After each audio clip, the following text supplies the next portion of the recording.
justamente acá en los estudios con el doctor Miguel Pérez Arroyo, abogado penalista, para justamente analizar lo que fue el interrogatorio de la presidenta Boluarte. Doctor, ¿cómo está? Ante todo, buenas noches. Rebajatucuentas.com abre puertas donde otras se cierran. Con tasas desde 1.6%, impulsa tus sueños con préstamos con garantía hipotecaria. Empieza este viaje hacia el éxito. Buenas noches, gracias por la invitación, a tu disposición. A ver, doctor, era un poco lo que se esperaba. Yo quería empezar con esto. Es habitual, si estamos hablando de un caso tan importante, estamos con 65 personas que perdieron la vida en medio de la convulsión social, de las cuales 49, según la información que se tiene del Ministerio Público de Medicina Legal, por impacto, por municiones de armas de fuego. Es usual que tarde 5 meses, 6 meses en producirse un interrogatorio tan importante como el de la presidenta Dina Boluarte. Le están pidiendo sus declaraciones el 6 de junio. A ver,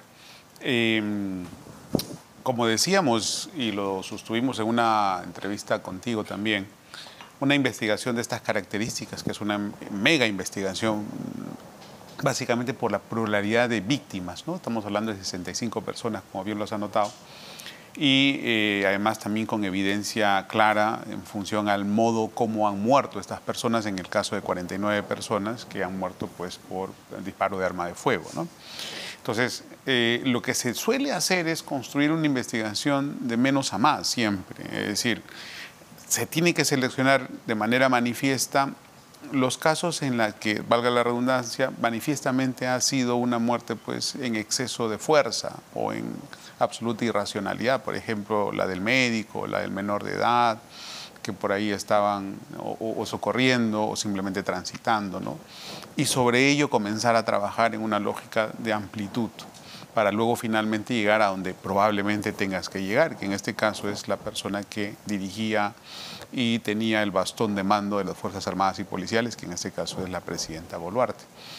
Pero lo que se ha hecho aquí es, no se sabe por qué razón, se ha programado la declaración de la presidenta Boluarte casi de manera, no inmediata, pero sí con un marco temporal bastante corto. Con lo que obviamente eso sí que llama un poco la atención, porque ¿qué detalles pueda dar ella en función a los operativos, los contingentes, los tipos de armas que se seleccionaron a los efectos de contrarrestar las manifestaciones, etcétera, etcétera? Ella simplemente probablemente dio una orden genérica, y esa orden genérica, que también tendrá que ser investigada para ver qué es lo que pasó, probablemente pues haya sido la de simplemente apagar, digamos, o establecer una lógica de que estos eventos conflictivos no calen a más, ¿no? Entonces, a partir de eso, ¿qué es lo que ha dicho la señora? Obviamente tampoco tenemos el detalle, pero sí ha habido una declaración el día de hoy, ¿no? Así es, pero, a ver, era importante entonces que la Fiscalía, porque además se creó un equipo especial para investigar estos casos ocurridos, sobre todo en Ayacucho, Apurímac y Puno, principalmente, pero también algunos en Lima, un caso en Cusco, dramático. Era importante empezar por el agente, el policía. El de abajo, el miembro del ejército que estuvo en terreno, que quizá tomó la decisión, que vio los hechos. Eso hubiese sido mucho más enriquecedor para la investigación. Así es lo que vengo diciendo. Porque él podría haber dicho, ¿cuál fue la orden directa que le dieron? ¿No? ¿Quién? ¿El comandante, el capitán, el oficial de turno? ¿Cuál fue la orden directa que le dieron? Matar, disparar de manera preventiva, etcétera, etcétera. Es decir, a partir de esa orden uno puede ir escalando hacia arriba, pero no de la otra manera como se ha planteado la investigación ahora, que es preguntarle directamente a la presidenta sobre qué sabe sobre la muerte de tal persona, de tal otra, etcétera, y con la presencia además de los abogados de las víctimas en ese momento, en este caso de los agraviados, que obviamente están interesados en saber también la verdad, ¿no? Porque es muy probable, doctor, valgan verdades, que la presidenta Boluarte no conozca el caso exacto de cada persona que perdió la vida o que fue asesinada en esta coyuntura. Así es, en absoluto. Ya no tendría por qué saberlo tampoco, ¿no? Pero claro, sí tendríamos que también establecer, a partir de esa cadena de mando, de abajo hacia arriba, cuáles fueron las órdenes que se fueron dando, y a partir de esa cadena establecer la responsabilidad política o la responsabilidad penal de quien en ese momento detentaba el más alto cargo en función a lo que significaba pues las Fuerzas Armadas y Policiales, ¿no? Pero frente a los hechos como han ocurrido y como se han suscitado, es lógico pensar que fueron hechos aislados.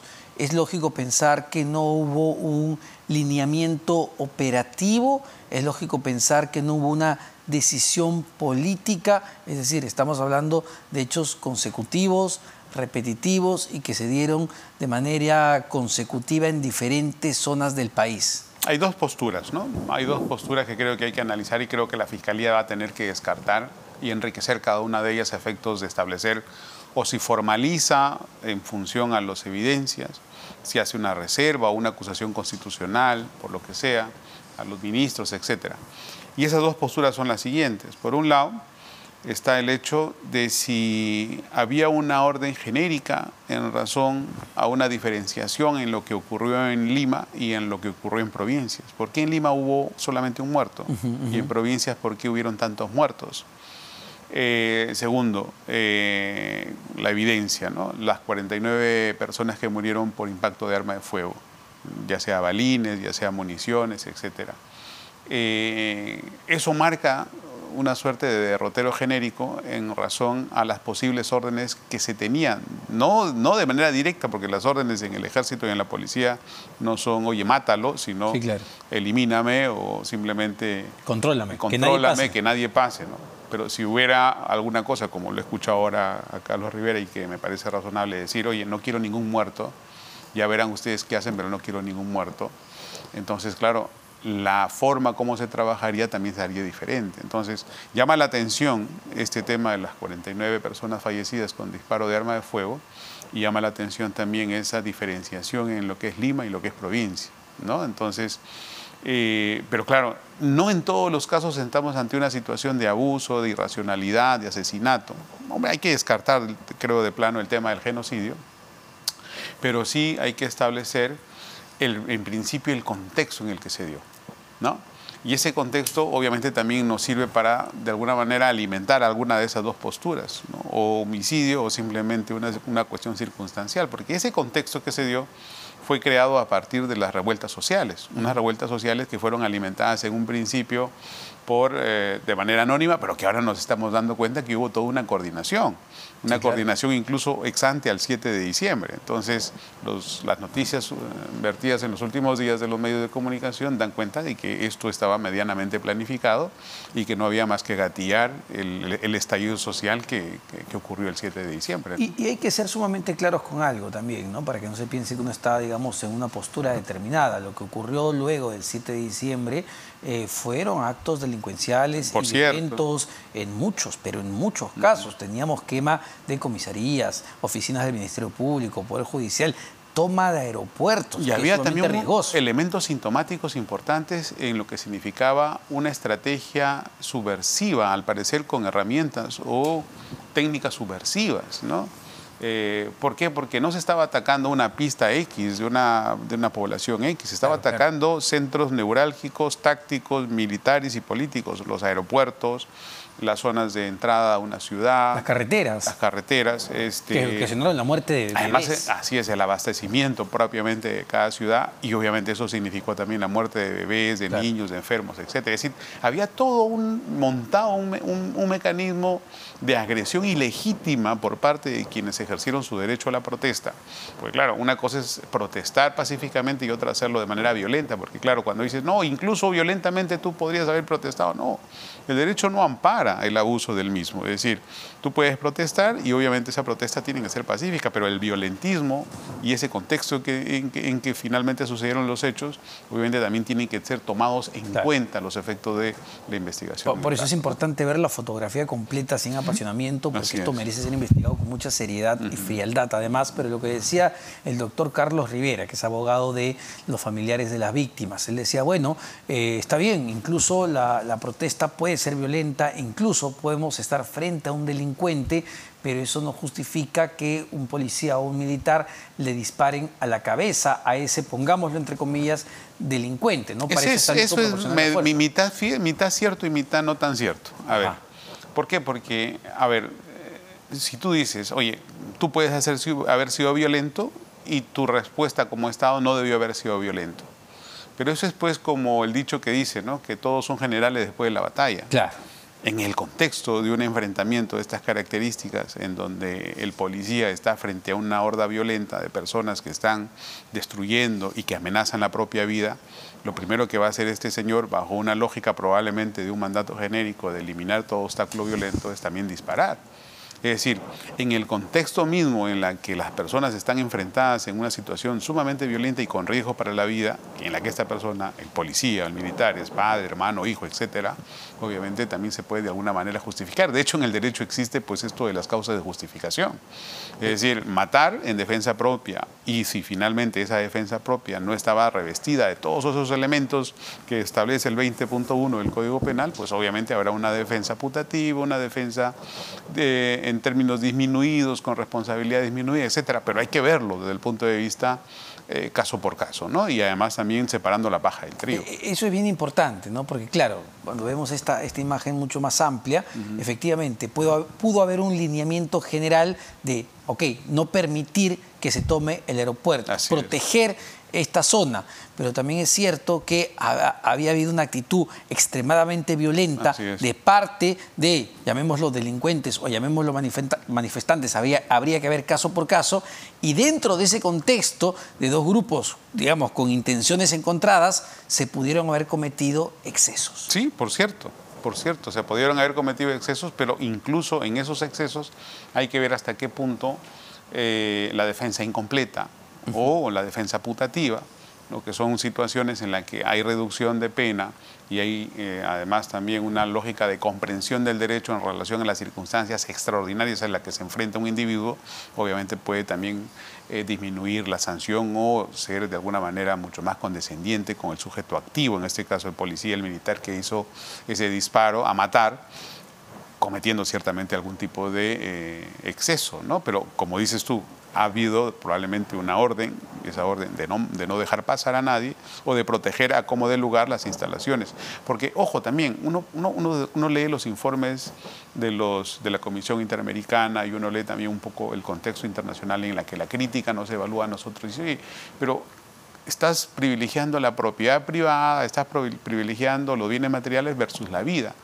Pero es que esa propiedad privada o esos bienes materiales no solamente significa dinero, significa también la oportunidad para que otras personas se puedan salvar.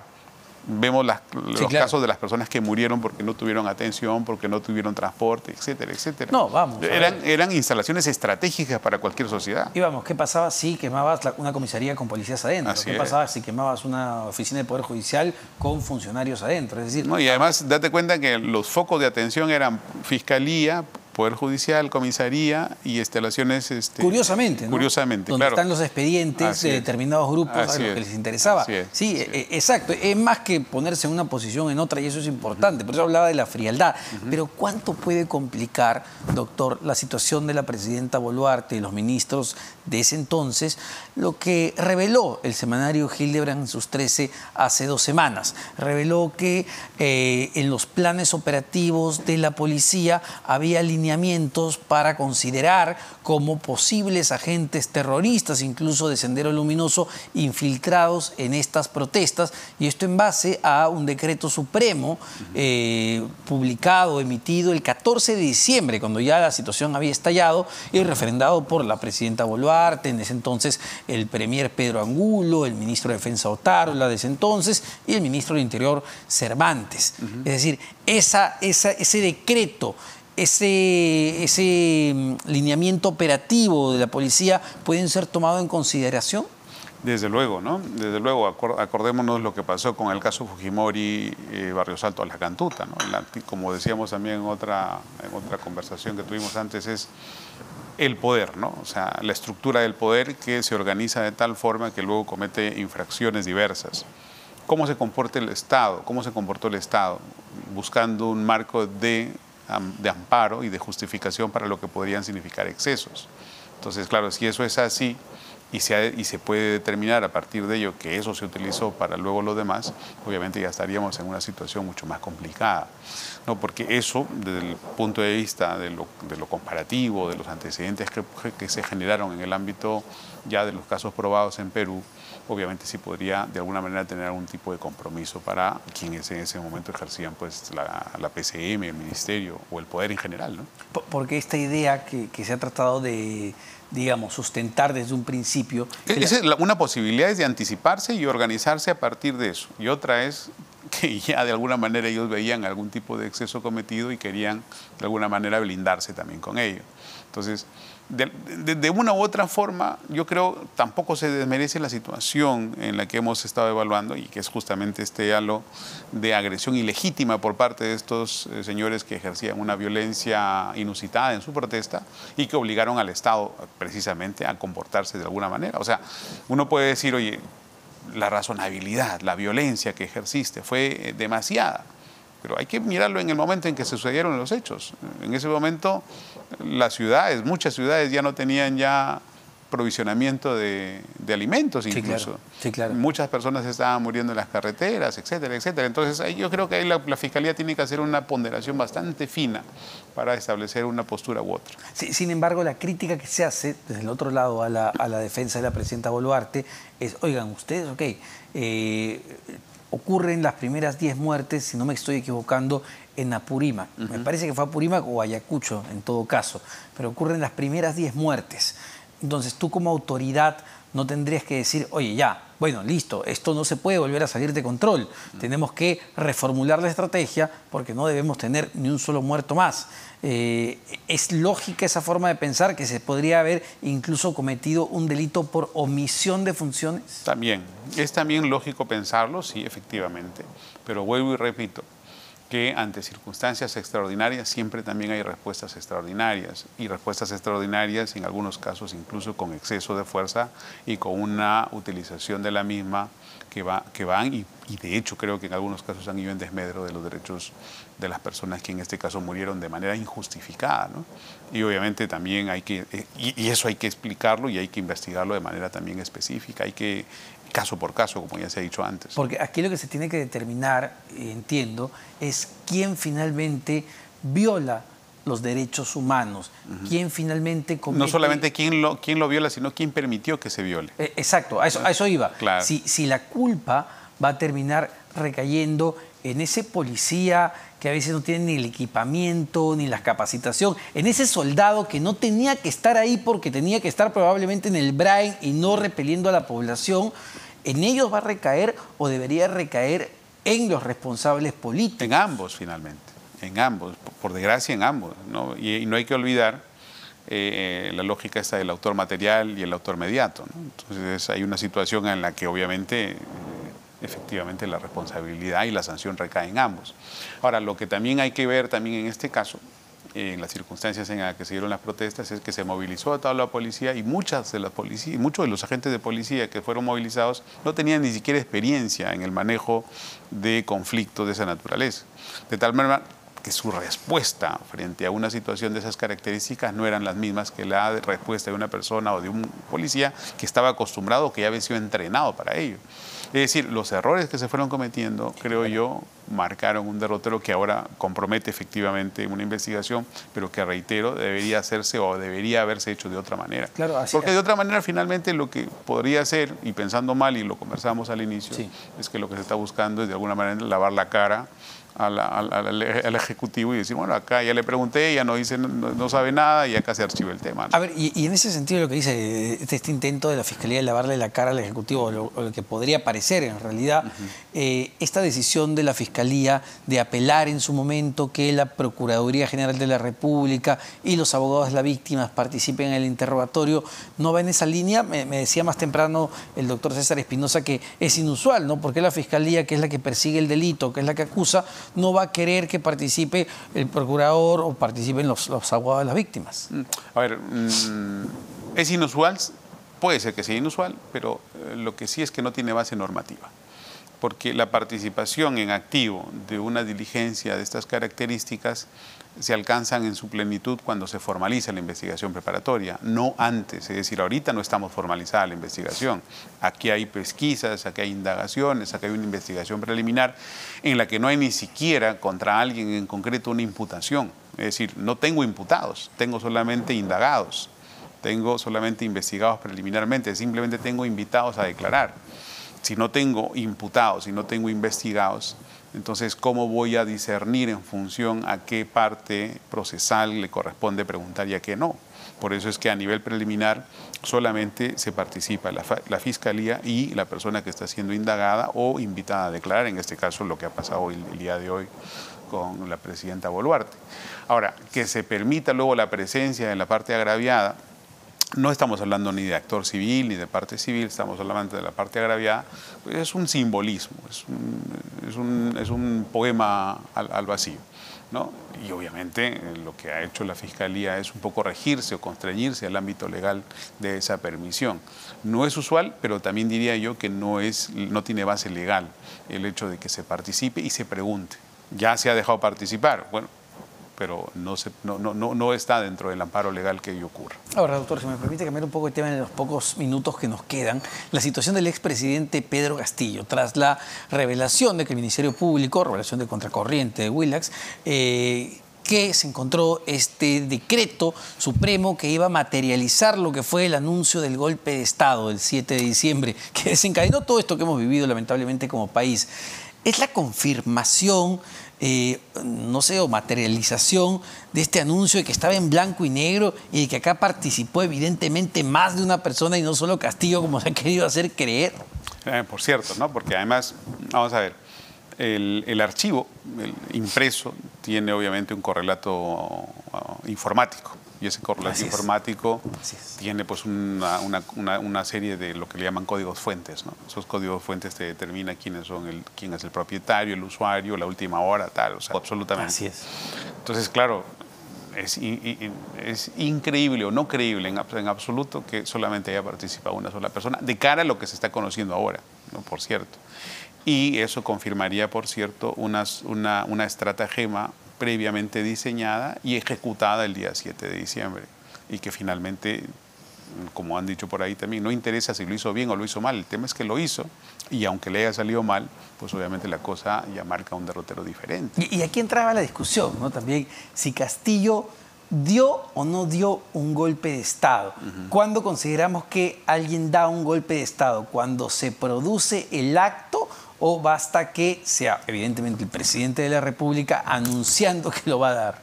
A ver, yo tenía ciertas dudas en un momento determinado si había rebelión o no. ¿Por qué? Porque en el delito de rebelión, quien no tiene poder, quiere el poder y obviamente organiza la rebelión para asumir el poder. Por eso es que se habla de un grupo de personas, comandado por alguien en particular, que se alza en armas, ¿no? Entonces, quien no tiene poder, quiere el poder.